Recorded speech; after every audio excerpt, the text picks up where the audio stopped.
Hey everyone, welcome to day 8. Our topics today, we're going to look at permutations and combinations.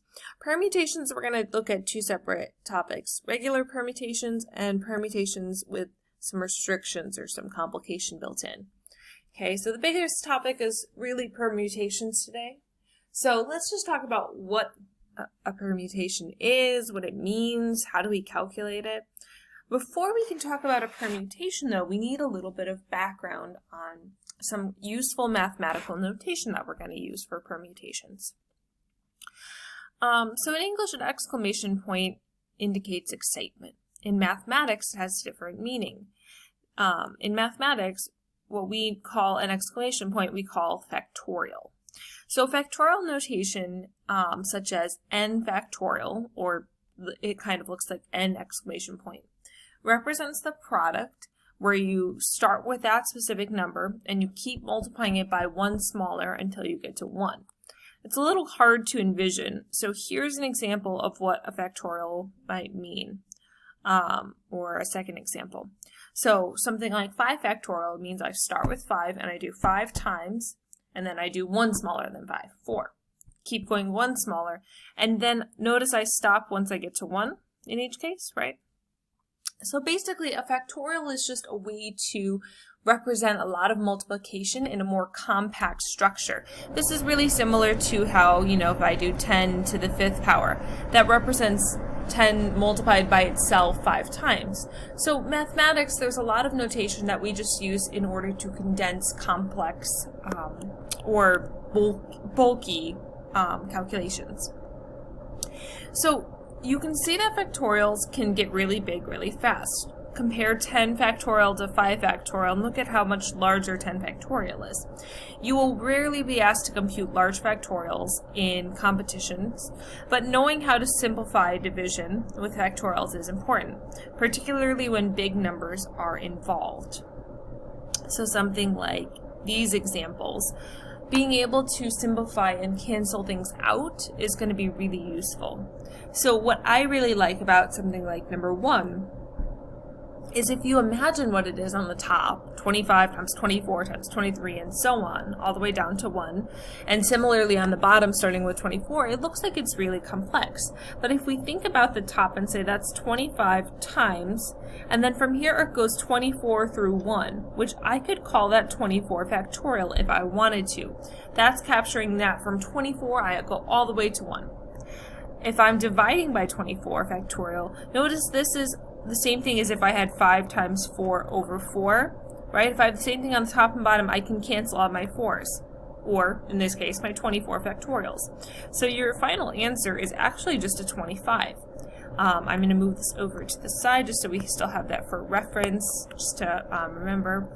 But that's one way that you can simplify a problem that looks really, really complex at the beginning, but is actually fairly easy to do by hand once you see the trick. Generally, my rule of thumb is you want to break apart the larger number. So by break apart, I mean stretch. So the stretching happened here. We're going to do the same thing with number 2. 10 is the bigger number, so I'm going to stretch 10 until I can get it to match the top, which is 5 factorial. So 10, 9, 8, 7, 6, 5, and then I keep going, so I'm going to call that 5 factorial. Those cancel out, or remember the correct way to describe that is they make a 1. Like 4 divided by 4 makes a 1, so it's 5 times 1, or 5. So same thing here, they create a 1, so it's 1 over 10 times 9 times 8 times 7 times 6. And then whatever that calculates to, you would have that fraction. Okay, I'm just going to focus on the structure rather than multiplying, these things out. That's pretty easy to do with your calculator. So looking at the next one, I want to think about which one do I expand. I'm going to expand that bottom one. And if I leave this as 20 times 19 factorial, the bottom is going to become 20 times 19 factorial. And this is where some of my students might say, ooh, everything cancels, so there's nothing, so it's a 0. which kind of gets at the confusion that people associate when you say that it cancels out. It kind of makes you think nothing's there. Remember, we are making a 1 and another 1. So on the top you have 1, on the bottom you have 1, which means your answer is a 1. So from here, what I want to think about is how to use this notation, this factorial idea, to help me with our new concept called a permutation. So what is a permutation? A permutation is an arrangement in which order matters. Order is important. So permutations are typically things like, if I ask you, we have 14 students in our class, how many different ways are there to arrange 14 students in an order? So I'll make that like my first example. The number of ways to order, right? Order matters, 14 students. And you would think to yourself, okay, well, there's 14 people who could be first in line. Once I choose that person, there's 13 who could be second, 12 who could be third, 11 who could be fourth. Notice it goes all the way down until you get to that, like 2 people for before last and 1 person's left over for last place in line. Does this kind of look familiar to you guys? At this point, you're probably screaming at the computer, Miss Goldenberg, I can just write that as 14 factorial, and you'd be completely correct. So factorials help us in representing a permutation in a more compact way. A lot of times permutations involve factorials in calculations, so we just want to make sure that we understand how to help compact work. Another example of a permutation is, how many ways can you order 3 letters? A, B, and C. So the total options for my first letter, I've got A, B, or C. Once I've chosen one of those, we're assuming, you can't repeat, right? I've taken 1 letter out. There's only 2, then 1, which is 6 total ways. Remember, same thing, I can write that in factorial notation as well, as 3 factorial. I've got a couple examples at the bottom of this page. I want you guys to try these out. Look back at the top of the page if you need to for reference, but try out number 2 and number 3 on your own. Unpause the video when you are ready to check your work. So here are the answers. This one is a little bit different from the top couple because you're not using all of the total things, right? You're not using all the letters or all the people in a line. So because of that, you can't actually use a factorial for this because you're not doing all 5 people being placed, you're doing the top 3, which means you only have 3 slots. So you kind of have to do this one by hand. There's not really a pretty way to use a factorial for this. So I think this is probably the easiest way to represent these problems. Okay. So we're going to do some ice cream, and then after the ice cream, we're going to get to a formula for permutations that you can use to simplify them. Generally, thinking about them logically, I think, is the easiest way, but the formula can be very useful to make your work faster. It can be useful in using a calculator to do more complex work. So Ivana goes to an ice cream parlor. She wants to get 2 different scoops of ice cream in a cone. So she's got a cone and 2 scoops. Okay. There are 5 different flavors. The order of the ice cream makes a difference for Ivana, i.e. chocolate on top of vanilla is very different from vanilla on top of chocolate. Changes her flavor experience, as you would. So how many different ways could Ivana order a cone? So there are options for first scoop, options for second scoop. So the other thing is she wants 2 different scoops, so she can't repeat her ice cream. So there are 5 choices for the top scoop. Once she has chosen her flavor for top scoop, there are only 4 for the bottom scoop. So she has 20 options. Notice it's not 5 times 5 because of the different scoop criteria. So moving on to our next page, we're going to go to page 103 in our notes packet. We now come to the formal permutation formula. So the number of permutations of n objects arranged r at a time. I prefer to actually think of it, let's see, the number of ways to arrange r objects from a total of n. So the top definition is what you'll see oftentimes in textbooks. It's what the book that we are following uses as the definition. However, I prefer to think of it with the bottom explanation.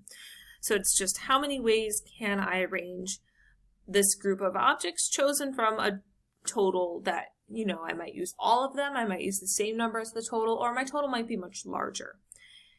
And it's represented in two different ways. Sometimes you see it like this or like this. Generally, I do it like that rather than the middle format. And the way that it calculates is with factorials. So what I want to think about is an example. An example would be, let's say we have 18 runners, and we want the number of ways to have our top 3, right?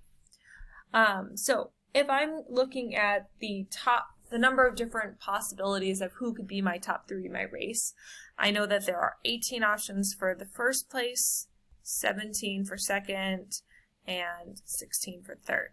Now, there's also a different way you could represent this, and our total is 18, and we are picking our top 3. So notice it's total and what we want, and this is following the factorial or the permutation formula. And I'm going to focus really on these two parts of it, this and this.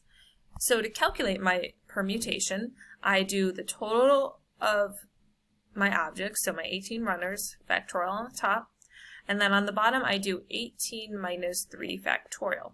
And this is actually a really smart way to do it, because what this is this becomes 18 factorial over 15 factorial. And if you simplify or stretch out that 18 factorial, you would get 18, 17, 16 times 15 factorial, which will cancel the 15 factorial on the bottom. So basically, at the end, we get what we could have probably done just by hand. And the question you might ask yourself is that this is a neat trick, and this trick is involving how to use factorials in order to calculate a permutation. But you might be thinking that you don't really need it. You could just do 18 times 17 times 16. And you'd be correct that in this case it's not really as necessary. However, if I had something like 18 runners and I wanted like the top 15, like let's say the top 15 are moving on to the next race, you wouldn't want to do that by hand because that can get kind of tedious and tiresome. So this formula is nice because it simplifies our answer. And the big thing I want you guys to understand is that what we have on the bottom, this 15 factorial, that's because we don't care about the order of the 15 runners who are losing the race. We only care about the top 3. So because we put the 15 factorial on the bottom, it's canceling out with the order of the 15 losing runners, which is a useful way to simplify our work. Okay, I'm going to pull up my calculator real quick so you guys can see how to do this on the calculator if you guys have graphing calculators. Okay, so here's my graphing calculator. If you have a TI graphing calculator, you should be able to calculate 18 pick 3 using your permutation. If you go to the left side, the math button, an arrow to the right over to probability using the big arrow keys. Notice our second option down here is NPR, which is for your permutation. You also have the ability, if you go a couple lower, to use a factorial. So if I want to do my permutation, there's one catch. I'm going to do second mode to quit. So if I want to calculate 18 pick 3 on this calculator, it's a little older. I have to do 18, then go to math, probability, arrow to the right, and go down to NPR. Mine is older because you have to type the numbers one before and one after. That's why I had to exit first. If you have a newer graphing calculator, you might have a version where little boxes appear and you can just move over your cursor and be able to type it. So you might not have to do that if you have a newer one. And it comes out to be 4896, which should be 18 times 17 times 16. Same thing. So what we're going to do is in the next video, we're going to do some practice problems together just to make sure we understand the concept. Make sure you don't rely too heavily on your calculator for these ideas, because remember, competitions, they are not allowed.